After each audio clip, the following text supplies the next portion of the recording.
First up, oregano. The world sprinkles $3 billion a year of herbs and spices onto their grub. But I've read headlines like these that are getting supermarkets, customers, and me worried. So what's going on with this humble herb? And just how pure is my oregano? Or is it oregano? To get the inside scoop, I'm heading to Turkey, where they produce a whopping 80% of the world's oregano supply. We've just landed in Turkey and it is hot. This is our man. Hi. So you know where the farms are? Yes. Shall we go to oregano fields? Let's go. Okay.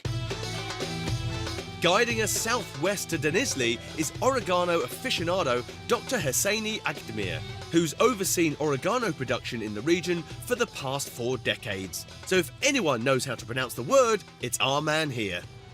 Yes, oregano. Everywhere. Right, oregano. Yes. Oregano, oregano, oregano. Now, how many times do you say oregano? Maybe 5,000 times. Because oregano is my life. I've had this for about an hour now. How are we getting on, crew? Do we know a lot about oregano now? At an altitude of 1,200 metres above sea level, Hussein's abundant oregano fields cover a massive 13,000 hectares. The evidence of the herb is everywhere. Wow, what a lovely smell. Yes, yes. So this is all the oregano, and they're obviously cutting it now. Yes, it's oregano just harvesting time. So here we go. Lovely bunches. Are these good conditions to grow this plant in? Yes, good condition for oregano production. Doesn't need water. And the oregano price is more, 10 times more price than the barley and wheat. That's amazing.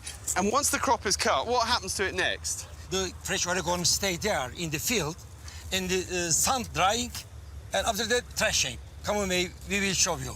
Okay, let's go. Okay, let's go. Now, before we get on with the threshing, apparently, I've got to have some proper Turkish coffee. So, time for a coffee break. Oh, wonderful. Yes, okay. That is so... that is strong. Very strong, yes. I don't think I'm going to sleep for a fortnight now. Coffee consumed, the locals have yet another treat in store for me. This lady here says she can read my future in the grains that remain. Bir tane çocuğu bebek oluyor işte. You see a baby? Oh, I've already got 4. I don't want any more babies. Right, that's a trip down the doctor's then. Bye-bye. Seems like the oregano might not be the only thing that's getting the chop.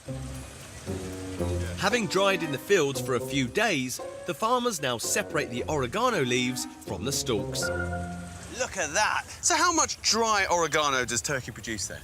9,000 ton pure dry oregano leaf, but export 15,000 ton oregano. I don't understand. The maths just doesn't work. The farmer is harvesting 6,000 tons less oregano than the industry is selling. How can that be? This seasoning's got me stumped. I know the stuff leaving the farm is 100% pure, so to find out why there's this discrepancy, I'm heading 115 miles west. Hi there, I'm Jim. Hi, Jim. I'm Kazim. Nice How are to you? meet you. Welcome. Kazim Gorel is the head honcho at the Oregano Adulteration Lab, and I'm intrigued. What's going on with oregano? So tell me, how can Turkey export more oregano than it produces? Well, Jimmy, it's called economically motivated adulteration, which basically is food fraud. You can make a lot more money out of it if you have the product in there, which is possibly 10% of the cost of real oregano. Wow. Did any governments come up with any legislation? Absolutely. The good news is that on the retail scene, in most of the developed markets, we've got a pretty clean oregano coming on with the major brands. Kazim has set out 6 samples, but can I tell which is pure oregano and which ones are mixed with something else? Looking at it straight away, it looks the same.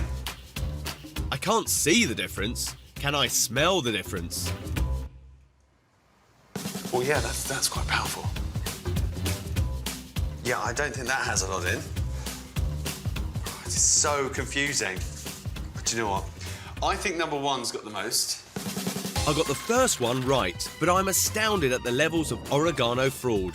Some dried mixes contain as little as 40% pure oregano leaves. That's a lot of profit for an industry that doesn't reach the farmers. Let's make no mistake, this is a crime, isn't it? This is definitely a crime. Can you tell the difference? Jimmy, I've been doing this for almost 30 years, and I even have a hard time doing it. We have to use science. Come with me and I'll show you how it's done. So what is happening here then? It's literally a system of analyzing and seeing what different leaves there are. That round leaf that you see is the pure oregano that we saw. On the left-hand side of the picture, strawberry tree leaf. Right. So you've gone to great lengths to detect any foreign bodies in your oregano, but why go to all this effort? Jimmy, it's a multi-billion-dollar industry. And if you can imagine, if someone is putting up to 50% something that's not oregano in the jar, they're making probably a lot more money. So basically, you're the Sherlock Holmes of herbs. But one thing I need to clear up.